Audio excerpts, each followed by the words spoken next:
Hampton County 911, where's your emergency? This is Alex Murdoch at 4147 Moselle Road. I need the police to ambulance immediately. My wife and child have been shot badly. Stay on the line with me, okay? Yes, sir. Stay on the line with me, okay?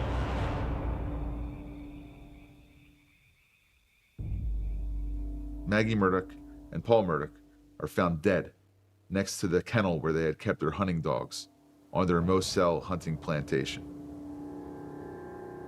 He discovers Maggie and Paul's bodies. They've been shot. I'll get up to it now. It's bad. Okay. Oh. Okay, and are they breathing? No, ma'am. Okay, and you said it's your wife and your son? My wife and my son. Are they in a vehicle? No, ma'am. They're on the ground out at my kennel. Okay, and did you see anyone? Is he breathing at all? No, nobody. Do you see anyone in the area? No, ma'am. No, ma'am. And you sure they're not breathing? Is he moving at all, your son? I know you said that she was shot, but what about your son? Nobody. They're not. Neither one of them's moving. What we know about that night is what we heard him describe to the 911 dispatch. There was obviously what he was looking at was beyond comprehension. He's telling them what's happened. You can hear him out of breath. You can hear him trying to process what he's actually looking at as he's looking at it, as he's describing this to the dispatch operator. The scene that night was grisly and incredibly disturbing. He described to dispatch that he saw two bodies that had been shot multiple times, and this was his wife and his youngest son, Paul. And he described how there was a lot of blood. He's still just trying to understand exactly what's happened. And the very first thing that struck me as unusual is that Alex says that his wife, Maggie, had been shot and his child, not his son. He didn't refer to Paul as his son. Now, that may be nothing, but typically you're going to either call them by name or you're going to refer to them in a much more personal manner. And it was not. He certainly sounded distressed, and I think that he probably was distressed. But to me, that was very unusual. Alex, on the 911 call, said that he did touch both of them to see if they were alive. So he would have some blood spatter on him or smears. And does anything look out of place? Ma'am, not particularly, really, no, ma'am. Okay. Okay. All right, I'm going back down there. Are they close, ma'am? Yeah, they've been en route with you ever since you've got on the phone with me. I have multiple people coming out there to you. Colleton County Sheriff's Office dispatches deputies out there. This is in Colleton County, South Carolina.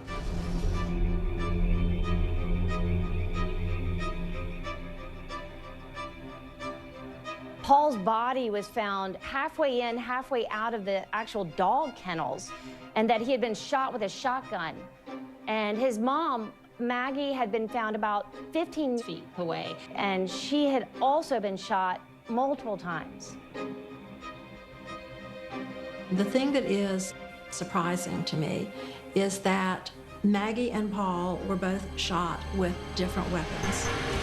Paul with a shotgun blast to his head, Maggie being shot with a semi-automatic rifle. Why were two different guns used in these murders? Why was a shotgun used to kill Paul and a rifle used to kill Maggie? Did they kill her? Do that on purpose to make it look like there were two shooters? The injuries that Paul suffered from the shotgun, those would be devastating injuries. A shotgun is going to do a tremendous amount of damage. There's going to be very little left to see of that. When a person is shot with a high-powered rifle, the injuries, again, are very different. Typically, the entrance wound is small, but the exit wound is huge. Carleton County Sheriff's Office very quickly call in for assistance from SLED, State Law Enforcement Division. The hunting estate in Moselle is a massive property. It's about 1,800 acres, and it goes all the way from Hampton County down to the Colleton County line in the Low Country.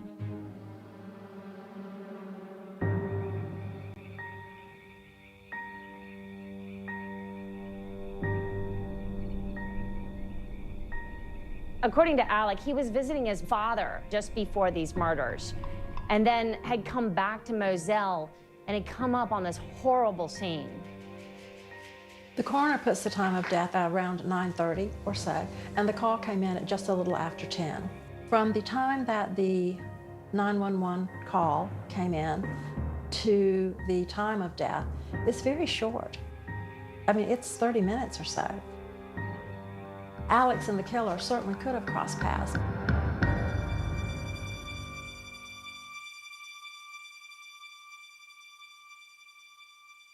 The bodies of Paul Murdaugh and his mother were found in the family's sprawling hunting lodge property. A South Carolina community is in shock after a mother and a son of this prominent family in the Charleston area are shot dead. Police confirm the deaths of Maggie and Paul Murdaugh are being investigated as a double homicide. It starts dawning on pretty much everyone at the same time. Murdaugh, this is Paul Murdaugh. This is the same Paul Murdaugh who we've already been covering for this fatal boat crash involving Mallory Beach. Yeah, I was in disbelief. I was in shock. And I guess the rest of Hampton was also. The boat crash happened in February 2019. After the death of Mallory Beach, more than 2 years go by. Flash forward now, it's the spring of 2021. Paul is just now about to have his first hearing in court related to the felony charges against him from that boat crash. There's supposed to be a hearing in 3 days. And this is a young kid, and he was looking at 2 decades behind bars. This is a big deal. Finally, some progress in this case that is so close to home for so many people in this small, tight-knit community. And then, 3 days before the criminal hearing, Paul Murdaugh was murdered along with his mother. Immediately, everyone is asking the obvious question. Who killed him? Why? We may be making a very gross assumption that the younger Murdaugh, Paul, the son, was the target. What if she was the target and he was the collateral damage?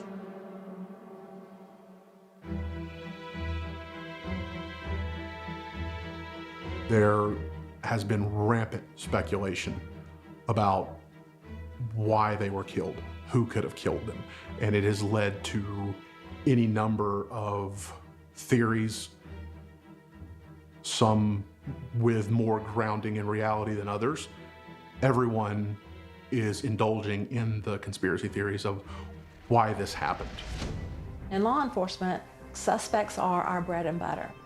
And the person who finds the body is always the #1 suspect, as is the spouse of the deceased. Alec Murdaugh was at that time a person of interest in the deaths of his wife and his son.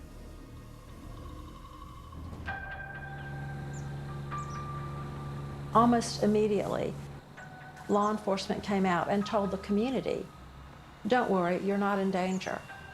New clues are coming to light in the very high-profile double murder of a mother and son in South Carolina.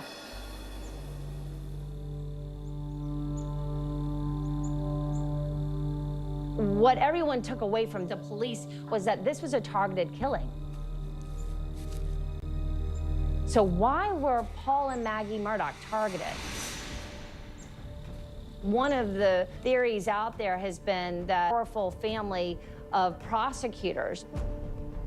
Is it possible that one of the hundreds of people that they put behind bars came back for vengeance?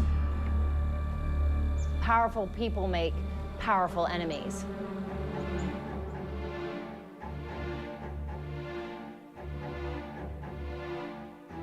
The rumor's just running rampant. I mean, the speculation absolutely is all over the place. The State Law Enforcement Division, which we call SLED. SLED is not sharing all of the details that we want to have answers to. We have no information about whether the guns were found or not. There's just a lot of unanswered questions. Kudos to law enforcement because they have really kept a lid on that, but that is unusual. There's always leaks, and there are not many leaks in this case. Did Maggie and Paul Murdoch have life insurance policies? They didn't have any insurance. They did not have life insurance? No insurance? They had no insurance. A constant question has been, did he have a hand in the deaths of his wife and son?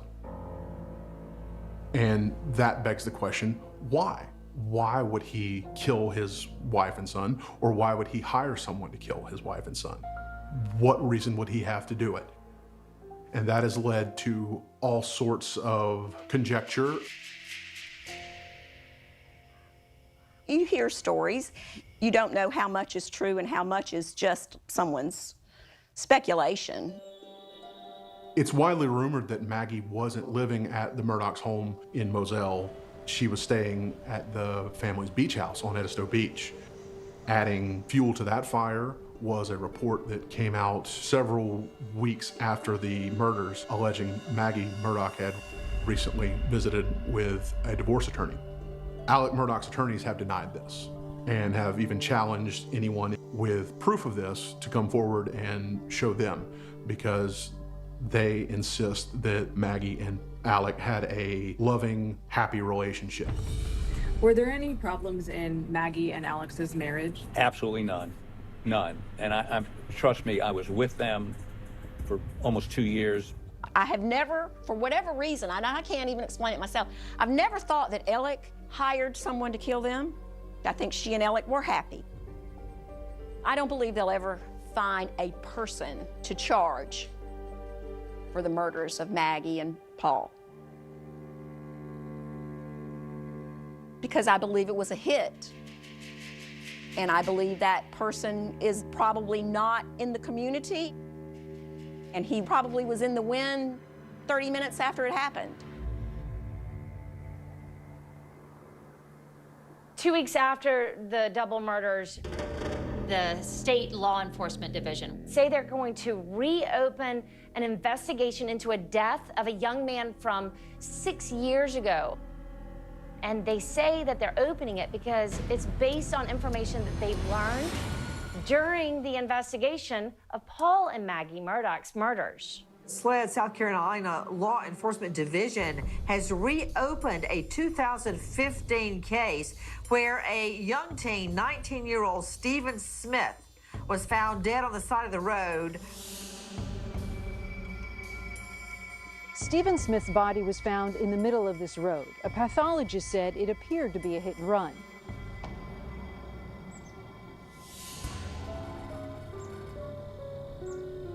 I was not surprised when I heard that SLED had opened an investigation into Stephen Smith's death right after Paul was murdered, because the rumors were everywhere.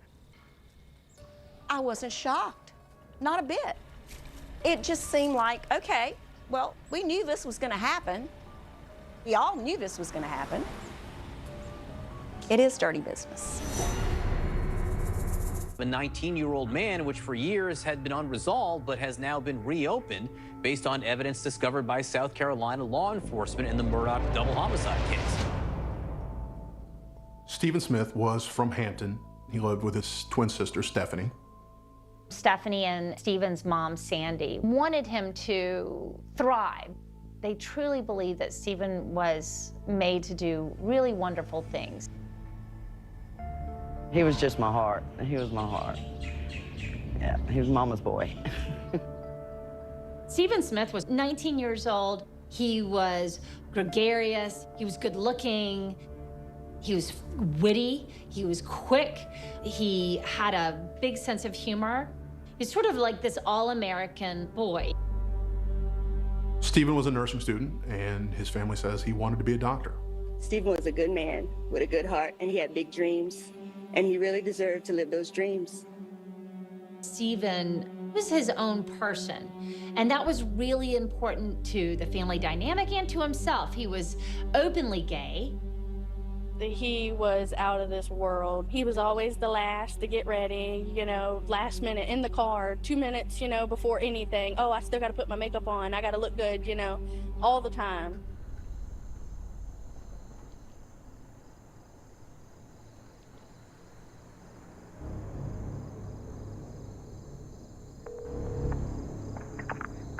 Hampton County 911, where's your emergency?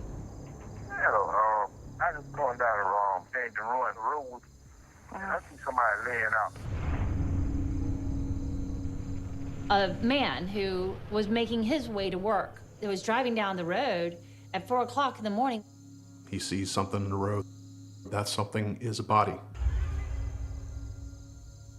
Somebody going to hit him. All right, we'll get an officer headed out that way. When law enforcement gets there, what they find is a young man who has this enormous laceration to his head. Severe trauma to the head face area, shoes, clothes, everything intact. The coroner ruled basically this appears to be a homicide. It's ruled a homicide at that point. White male, possibly early 20s. We heard on the radio that a body had been thrown out of a car onto Sandy Run Road, and Stephen didn't come home that night. So then we waited patiently because we couldn't find him. Her dad got the call to go to the sheriff's department in Hampton County, and then that's where they confirmed that it was Stephen, and they said he was shot in the head.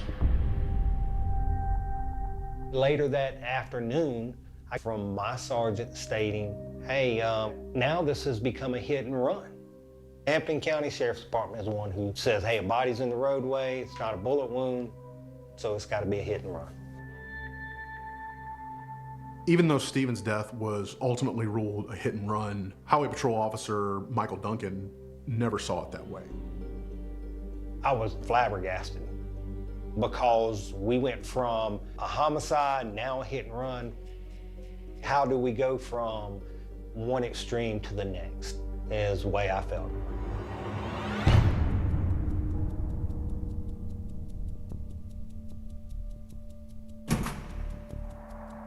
At this point, visited the mortuary, took pictures of the body at the mortuary. There is no body trauma other than to the head area.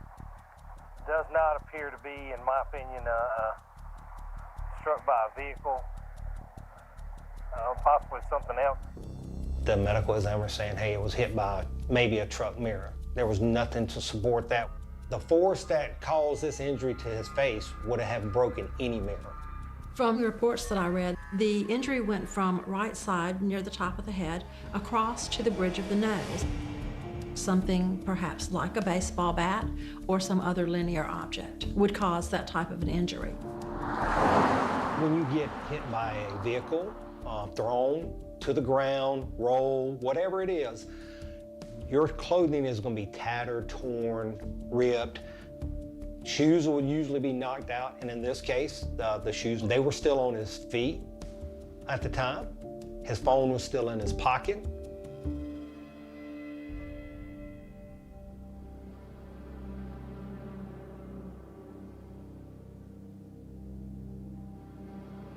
When Stephen's body was found, it was right in the middle of the road on the yellow lines. So you're looking for some type of debris that's going to correlate. There's no car parts, no any type of parts to a truck or any other vehicle. There was nothing there. I mean, we walked for a mile in each direction looking for this type of evidence. When they told me hit and run, I said that's impossible because Stephen wouldn't have been walking in the road to start with. He would have cut through the woods. He would not have been in the highway. Every time me and him walked in the middle of the road, if we heard a car or, seen a car, we would jump in the woods and wait until it passed us, because he always said, nobody's going to get my sexy behind. So when they said that, I was just like, no, that's not Stephen. Stephen's car was approximately 3 miles away from where he was found, and his vehicle was there apparently because he had ran out of gas. A gas cap was off. He leaves the car locked, but he leaves his wallet in the car. There were so many questions with that. Why not stay there with your car and call somebody? Michael Duncan knew something was not right in this case from the start. He suspected foul play from the very beginning, and he pursued that. It wasn't about me, honestly. It was about Stephen and his family.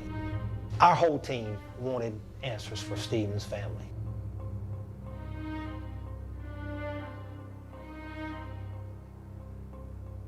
Soon after Stephen had been found dead, Stephen's father got a call from Randy Murdoch, Alec Murdoch's brother, asking whether or not he needed representation. They were surprised to have Randy Murdoch, who is an extremely powerful personal injury lawyer in this region, reach out to the father of Stephen Smith was extraordinary. In such a small town, possibly that would be the kind of case that they would take on. Why would Randy Murdoch call Stephen Smith's house after he's found dead in the road and offer to represent the family? He was a personal injury lawyer. He worked at PMPED. That is what they did. So was it totally out of the ordinary that he would have reached out? No.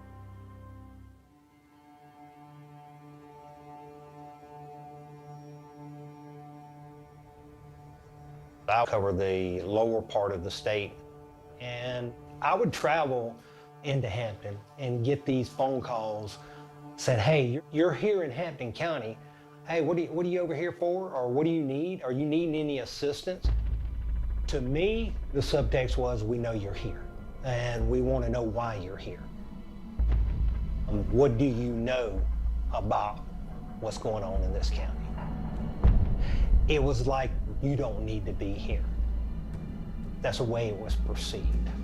I would suspect that I was being followed. Certain people in that area, whether it be law enforcement, some other agency, or some group, I felt like somebody knew some of my movements. So it would be very unnerving. When I was in Hampton County and get these phone calls, I would be extra careful and mindful. And even when I exited that area, I was always mindful.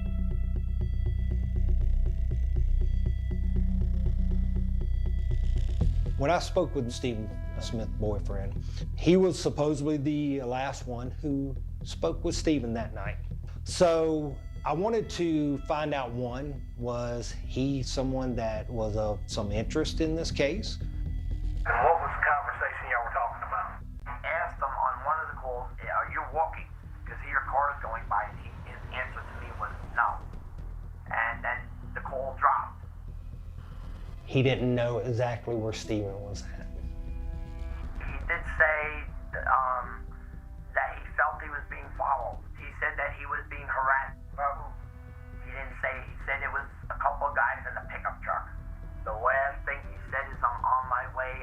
The text, I believe it said I'm 30, 40 minutes away. I believe the last text, if my mind calls me correct, that I looked at it was 3:37 a.m. The more I talked with him, he was more concerned about finding Stephen's killer instead of it being him. You want me to take the lie detector test? I'm telling you, I'll do it. Let's do it. Set it up. Okay. Let's do it, because I'm telling you, I didn't do this. It was getting clearer that this person was not of somebody of interest, and that this was a homicide. He was murdered. That's what I think happened to Stephen. He was murdered by someone or a group through some type of blunt force trauma. And somebody in Hampton County knows exactly who did it. There was friends that went to high school with Stephen. All of them were basically saying, I've heard one thing or another about Stephen's death. Just go ahead and tell me, what you heard. Yes, and not a problem. I heard that these 2, maybe 3 young men were in a vehicle, saw the car on the side of the road. I guess saw the boy walking. They turned back around. I guess they were attempting to, I don't want to say, mess around with him or something like that, and stuck something out the window and it, hit him. I did hear names, and I heard a name, and that name was, he goes by Buster Murdoch. The only name that was given to me was the Murdoch name, and of course everybody's kind of shy to say that out, you know what I mean, because of the, I won't say power, but of the name, it brings a certain standard when you say Murdoch in Hampton County. I think we was talking about how he died, and then they was like, well, you guys did it, and it was like, no, did it? It was like, well, Buster did it. And who was that? Buster Murdoch. We just heard that Buster did it. So after that, everybody know who Buster is and like his family and all that. So it was kind of like shocking. You would hear all these rumors, but they were all the same type story.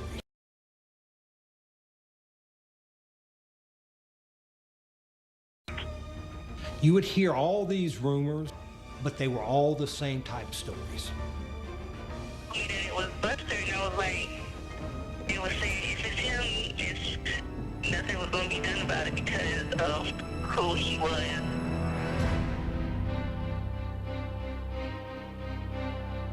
It's constantly there. It's not like it was brought up one time when the Murdaugh family's name come about.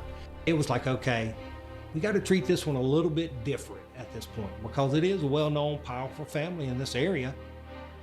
It was at that point in time we had to say, hey, do we have stuff that we're going to have to connect the dots with?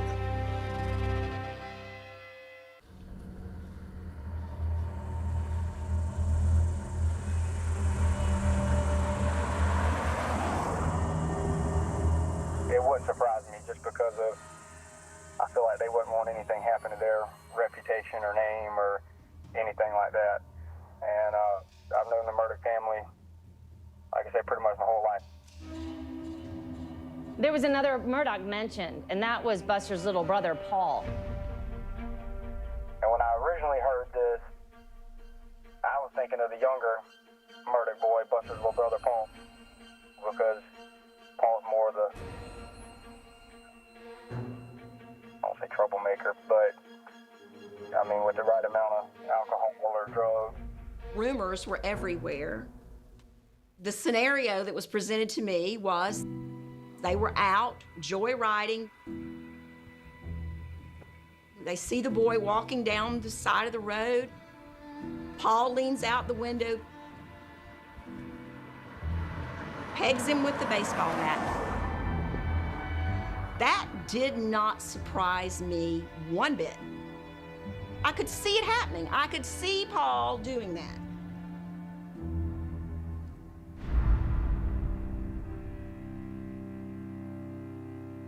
There may have been a closer relationship between Buster and Stephen than their parents had known about.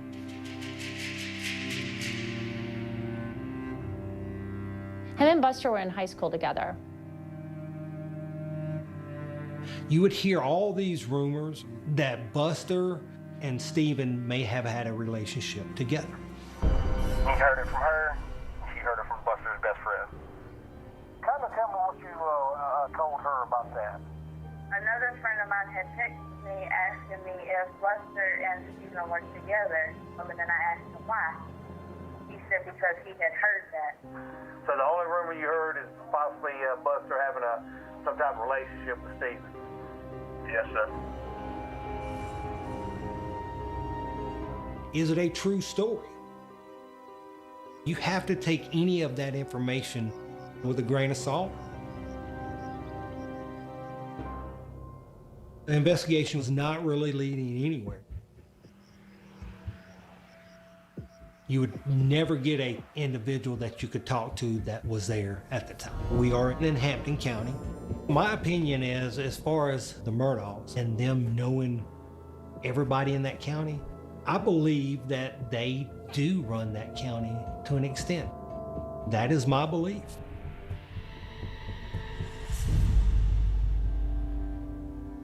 The investigation went cold. After probably fall, towards the winter, there was very limited information coming in, and at some point in time, where do you go? We have followed every lead that we could. I don't see any reason why they would have to, harm Stephen. But then later on, it just kept coming up, Murdaughs. And then everything was just like swept under the rug. So then that just got me to thinking, well, maybe they did have something to do with it. There was nothing. It was a cold case. It dried up. It just dried up until Paul and Maggie were killed.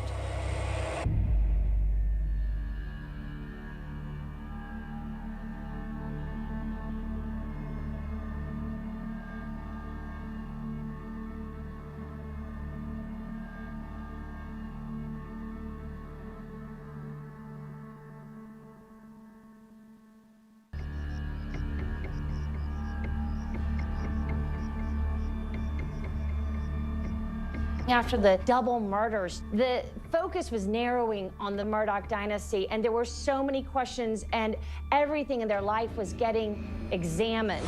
SLED is investigating the death of a housekeeper who worked for the Murdaugh family. Gloria Satterfield died after she allegedly tripped and fell at the Murdaugh's home back in 2018. February 2nd, 2018, Maggie Murdaugh calls 911. 911, where's your emergency? Maysdale Road. What's going on out there? My housekeeper has fallen and her head is bleeding. I cannot get her up.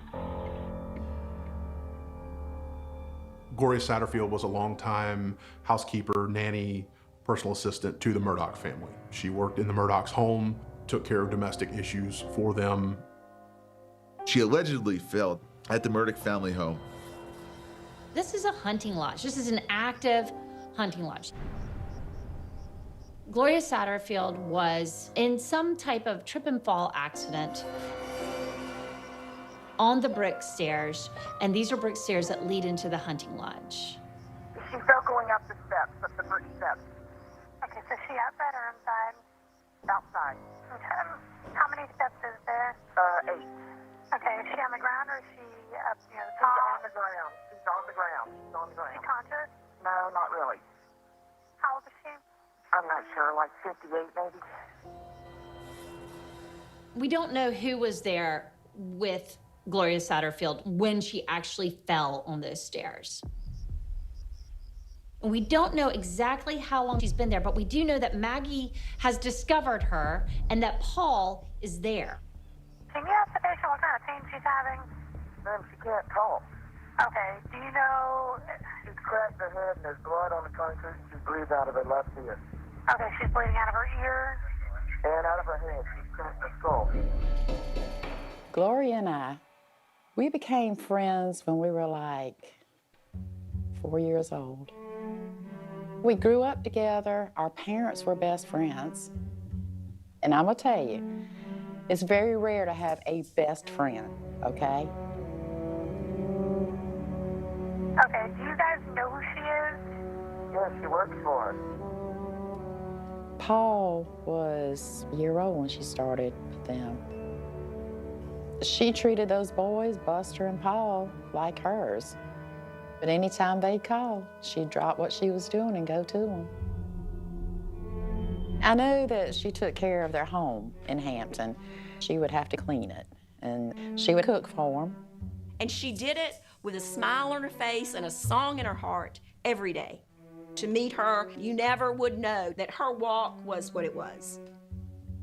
And I always told everyone I was a sinner and she was a saint. She was a good mom. She was. She loved her boys.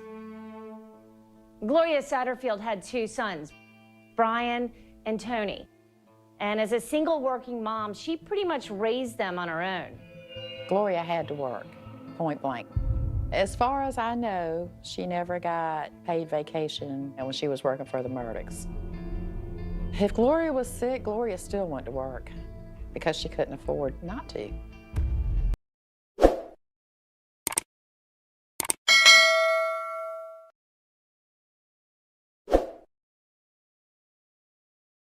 Didn't control them. Paul would talk to you the same way he would talk to one of his friends. I had met Gloria over at Maggie and Alex's house, and she had both of the boys in the van. And Buster, maybe I told him to fasten his seatbelt or something, and that's when he told me, "You don't tell me what to do. I'll tell you my name, and I'll tell you who my daddy is, my granddaddy, and my great-granddaddy." I said, "I don't care who you are, you're not gonna disrespect me." You know what her name is? Gloria Satterfield. Man, can you stop asking her questions? I already have them on the way. Me asking questions does not slow them down in any way. Gloria was then taken to the hospital, where she sat for a few weeks in intensive care, her son visiting her day after day. And she has a traumatic brain injury, hemorrhaging in the brain, and she's got cracked ribs. She had what's called a subdural hematoma, which is basically a blood clot under the skull. So because of that injury, Gloria would suffer some semi-consciousness, eventually unconsciousness.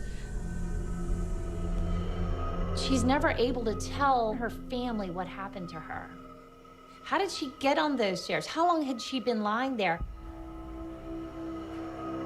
When I saw Gloria in the hospital, my daughter went with me, and I realized this is really bad.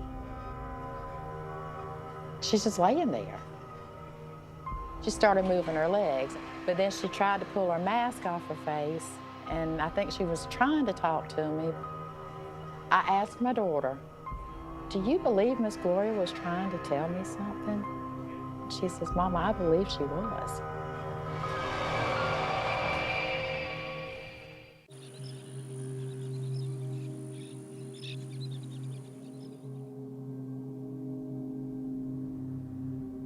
When Gloria Satterfield is in the hospital, Alec Murdaugh never comes to the hospital to go and visit, and Maggie Murdaugh only makes an appearance once. She's been cooking and cleaning for this family for more than 2 decades. Gloria Satterfield spent about 3 weeks in the hospital and ultimately died there, and apparently was not able to give any kind of statement during her time there. I saw the death certificate, and the death certificate says that it was a natural cause of death.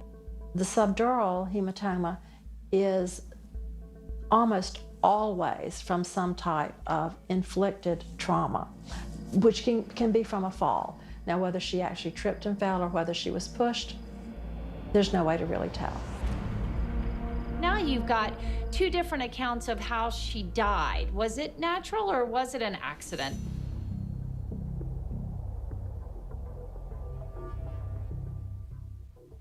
The rumors around the town were that Gloria found Paul's drugs and she was going to tell, and he pushed her down the stairs.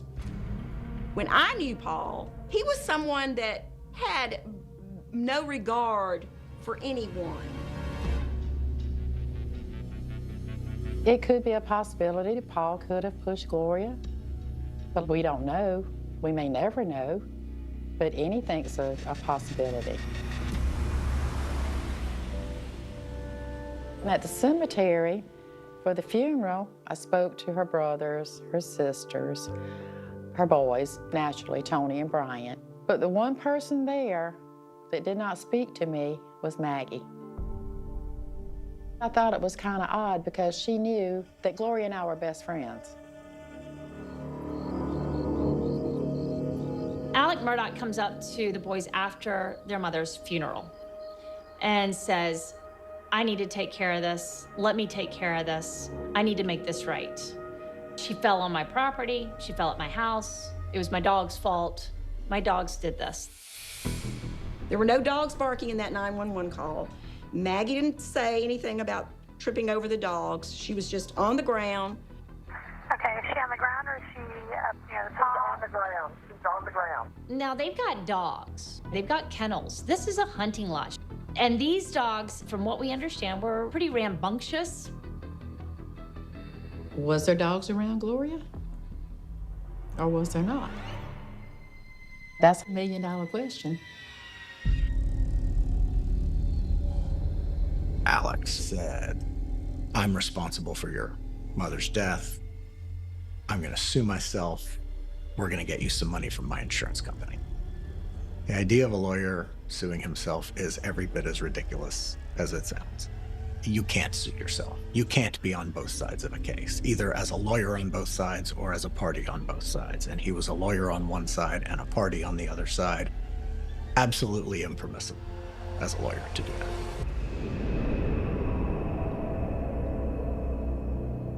Alec Murdaugh reached out to Tony Satterfield, Gloria Satterfield's son, and said to him, I have a great attorney who can represent you in a wrongful death lawsuit against my estate. They went and met with his friend Corey Fleming and agreed to be represented by Corey and Alec, and even continued to communicate with Alec as their lawyer during the case. The boys take a back seat because they're told to wait for the settlement. They wait for a year, and they haven't heard anything about the settlement. A local reporter who was looking into the boat crash came across this petition for court approval of $505,000 settlement in the court records in the name of Gloria Satterfield. This reporter wrote an article about it, and apparently that's where the Satterfields first learned about it. What death settlement? What $505,000? They had been told that they were still waiting for that money to come through. I've been a lawyer for 22 years.